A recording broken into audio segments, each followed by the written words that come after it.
Ah, tá. Agora sim. A Isso. tela. Aí. E aí, eu tava conversando com o Senhor hoje e observando já faz uns 2 dias. Por isso que eu perguntei hoje de manhã lá no grupo o que Deus tinha falado com vocês nos últimos 2 dias. Por quê? Porque é no silêncio, muitas vezes, que a gente consegue observar o que Deus está falando, pelo menos ouvir a voz de Deus com mais clareza.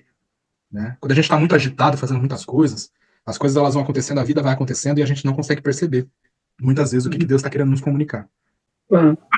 Né? Então, nós temos essa missão de ouvir aquilo que Deus quer comunicar e repartir. Normalmente, quando Deus comunica algo, revela o seu segredo para nós, é porque Ele quer que através de nós isso seja partilhado. Né? Tá aí o Chris, que é um escritor que deve ter recebido tanta coisa de Deus, já deve ter publicado tanta coisa, que ele sabe mais ou menos do que eu tô. 6 livros já. Então a gente sabe que ele sabe melhor do que a gente aqui que aquilo que ele recebe, existe uma urgência no coração dele. Quando Deus ele partilha algo conosco, nós ficamos inquietos. Já se sentiram assim? Eu acho que isso é com todo mundo, né? Você fica numa inquietação e você não consegue sossegar, você não consegue ter paz até que você compartilhe. É ou não é? É. Bem assim. É uma experiência que é comum a todos nós. É comum a todos nós. E então, o Senhor, ele é essa pessoa que ele quer relacionar e quer contar os seus segredos para nós, porque ele sabe que se ele contar um segredo para nós, é igual você receber o segredo de qualquer amigo. Você recebe o segredo e você fica naquela angústia, não posso vazar isso daqui para ninguém. Só que para o Senhor isso é o contrário. O Senhor, ele tem prazer em revelar os seus segredos para nós, para quê? Porque ele sabe que a gente quer compartilhar. A gente vai querer compartilhar. O Espírito do Senhor que habita em nós vai criar em nós essa inquietação para nós compartilharmos. Então, pensando nisso, e uma agência de comunicação, né, uma agência que comunica, que partilha aquilo que nós temos recebido de Deus, nós estamos aqui hoje. Nós estamos aqui hoje porque, além do compartilhamento, muitos de nós têm dificuldade em compartilhar ou se acha incapaz de compartilhar algo porque não sabe como compartilhar. É ou não é? Tem gente que tem dificuldade. Mas como que eu vou fazer? Eu não tenho a melhor câmera, eu não tenho a melhor dicção, eu não tenho a melhor expressão, eu não tenho... E o que eu vou fazer? O Senhor, ele só quer que você compartilhe. Os métodos do compartilhamento, eles virão naturalmente de acordo com aquilo que ele derramou sobre você. Entendi. Você está entendendo? Sim. Por exemplo, tem gente que nasceu para cantar, não tem? Uhum. E aquilo que Deus derrama sobre a vida da pessoa, ela partilha em forma de música. Tem gente que nasceu para escrever. Então aquilo que ele recebe de Deus, que Deus abre o coração, essa pessoa ela transforma em escrita. Seja uma poesia, seja um livro, seja um blog, seja qualquer coisa que comunique aquilo que ele recebeu, porém usando a ferramenta que é pertinente a você, a cada indivíduo. Tem gente que é uma pessoa que é muito. Tem uma presença de palco muito boa, é um artista teatral. Essa pessoa recebe de Deus e comunica através da sua arte, através do teatro. Não é assim que funciona? Sim. E muitos de nós podemos ter algumas dessas características. Eu não sou cantor, mas pode ser que a Thalita seja uma cantora. Ou Nossa. Não sei ainda. No chuveiro. Mas eu canto muito no chuveiro. Né? O Cris, a gente já sabe que ele escreve, ele consegue organizar as ideias. Quando ele não usa o chat GPT... Meu inimigo, ele. Não às vezes aí eu jogo para fazer o índice. Eu vou cuspir no texto, daí eu jogo para ele. Organiza em capítulo isso daí. Massa. Daí ele organiza, ficava legal, as quebras daí. Só que tem que rever, que senão ele muda. Isso.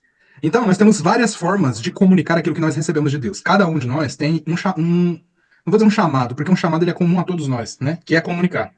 Mas cada um de nós tem um talento, uma área específica, que pode ser, aliás, deve ser explorada para comunicar os segredos de Deus. Você está entendendo? Entende? Então, Deus derramou coisas sobre nós. Ontem nós tivemos uma experiência muito bonita. A experiência da Thalita contando como ela educa, como ela está mudando a rotina dos filhos para ensinar os caminhos do Senhor. E hoje, eu não sei se vocês perceberam, mas ela publicou um stories da filha dela narrando um versículo bíblico, e no final, quando a Thalita começa a aplaudir, falar, nossa, e elogiar, meu Deus, é transcendental quando você olha pro rosto da menina e ela parece que ela encontrou Jesus ali. É verdade. É verdade. Então, olha como nós estamos comunicando o segredo de Deus. Nós estamos comunicando de uma forma que a gente consegue conectar as pessoas. E essa é a essência. Vocês chegaram a ver um vídeo que eu compartilhei do rapaz te oferecendo te oferecendo um presente, depois ele te entrega assim na frente da câmera e depois ele vem e pega o seu. Vocês viram isso? Eu mandei no zap. Sim. O que vocês sentiram com aquilo? Ai, difícil, né? Alguém teve alguma experiência? Porque a experiência que eu tive só com aquele vídeo, que nem de Jesus ele falou, mas que experiência maravilhosa. Como aquilo comunicou a minha alma. Vocês entendem? Que às vezes é na sutileza, no detalhe, num negócio que é criativo. E nem sempre.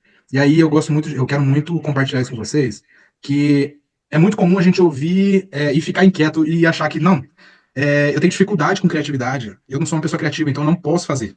A gente não pensa assim? Porque as pessoas pensam que uns são criativos e outros não. Eu quero vir aqui hoje para desconstruir essa ideia de que, realmente, nós não somos criativos. Tá todo mundo certo. Todo mundo fica falando, mas eu não vou fazer porque eu não tenho criatividade. É verdade, você não é criativo. Nem eu sou criativo. Albert Einstein não era criativo. O Michelangelo não era criativo. Os apóstolos não eram criativos. A Thalita não é criativa. O Chris não é criativo, porque ele escreve livros. Nós não somos criativos. Nós não temos nada de bom para oferecer para Deus e nem para ninguém. Nós não somos criativos mesmo. Essa é a realidade. Nós não somos. E aí, quando a Thalita, ontem, falou com a inteligência artificial, e aí eu não sei se todos perceberam, mas eu percebi na construção da conversa que a inteligência artificial estava querendo apontar no coração da Thalita um sentimento de criatividade. Isso. Um sentimento de que ela é a criadora. Terrível. Vocês estão entendendo? E nós não somos, esse lugar não é o nosso lugar. Então você vai ouvir muita gente falando o contrário. As pessoas elas vão prezar pela criatividade. Elas vão dizer, não, porque fulano é criativo. Não, fulano é criativo. Eu não sou criativo. E a realidade é essa. Não existe ninguém que seja criativo. Existe um criativo. Um único criativo. Que ser criativo significa que você vai construir algo do nada. Algo que nunca existiu. E não existe essa pessoa. O nosso senso de criatividade sempre vai estar atrelado a algo que nós vimos, algo que nós sentimos, algo que nós ouvimos, uma experiência que nós tivemos. Se nós ouvimos ou não uma pregação, se nós lemos um livro. A partir dessas experiências coletivas que nós temos, de relacionamento com o outro, ou de observação daquilo que é belo, daquilo que é natural, nós vamos construindo detalhes que nós assimilamos e vamos tendo a sensibilidade para desenvolver algo e partilhar isso com as pessoas. Mas isso não nos torna pessoas criativas. Porque o criativo, ele é alguém que surge com uma ideia nova que nunca existiu. Entende? Quem é esse ser criativo, único, e que ninguém se iguala a ele? Vocês estão entendendo? Sim. E até dentro do nosso meio cristão, a gente tem esse negócio, né? De que não, nós precisamos ser criativos para apresentar algo novo. Mas ninguém, na verdade, ninguém tem nada novo para oferecer para ninguém. Tudo vem da fonte criativa daquele que criou pela primeira vez. Ele é a nossa fonte criativa. E aí, quando eu estava construindo esses slides aqui, o que é o carrossel, isso foi vindo ao meu espírito com uma força extraordinária. Não que eu seja criativo, eu não sou criativo. Mas o Espírito do Senhor estava querendo comunicar para mim que ele é o criativo e que nós somos aqueles que vão expressar a criatividade daquele que já existe. E uma coisa que veio muito forte também, que isso eu ouvi alguém falando e para mim fez muito sentido, é que é até complexo a gente dizer que Deus existe, ou querer provar a existência de Deus, porque a existência de algo é a partir do momento em que o tempo existe. E Deus, ele é atemporal. Vocês conseguem entender? Tá muito filosófico. Ele é. Ele é. Ele é. Ele não existe, ele é. Porque se eu digo que ele existe, significa que eu estou limitando ele a partir de um tempo específico que ele passou a existir. Vocês entendem que até o tempo foi criado pelo Senhor? E o tempo que foi criado pelo Senhor, que também se corrompeu por causa do pecado, é por isso que a gente vive oprimido por falta de tempo. Esse tempo um dia vai ser redimido, ele vai servir a criação de Deus como era no princípio, onde não havia tempo sendo contado. Vocês estão entendendo?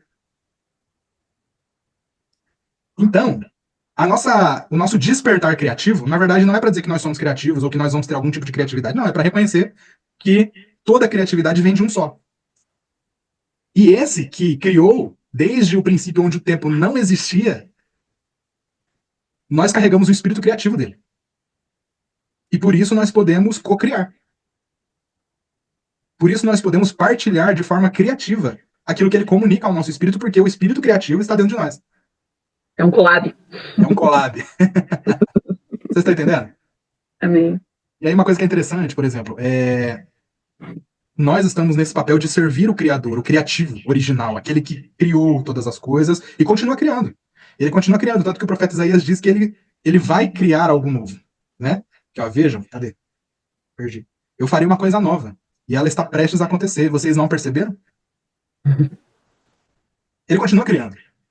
Verdade.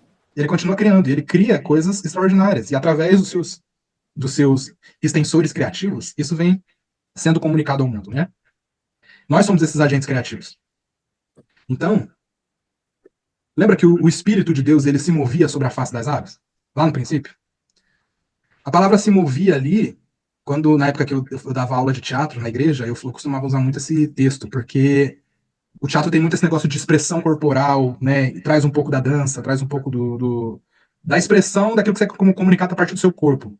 E nós vemos que lá no princípio, o Espírito de Deus, ele se movia. Então, o se mover é como se ele fizesse uma dança sobre a face das águas. Então, ele já exercia essa criatividade que acontecia ali. Uhum.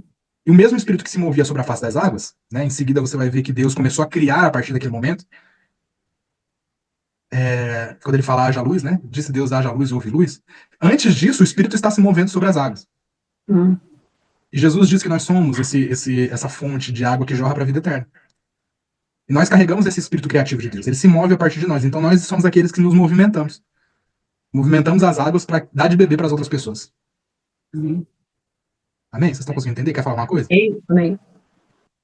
Então, Não, pode prosseguir. o que nós queremos? Nós queremos comunicar. E sermos efetivos na nossa comunicação. E essa comunicação ela vai ser tão efetiva quando nós conseguirmos comunicar aquilo que o Espírito está querendo comunicar àquele que se encontra no nosso caminho. Nós precisamos dar de beber para as pessoas. É aquela música, dá-me de beber porque tenho sede, né? Não quero mais buscar em outras fontes. E nós realmente somos chamados não para ficarmos saciados e bebendo o tempo todo. Somos chamados para dar dessa água para as outras pessoas beberem. Compartilhar dessa água. A mulher samaritana, quando ela experimenta daquela água, ela faz o quê? Ela sai contando para a cidade toda, derramando essa água sobre a cidade toda.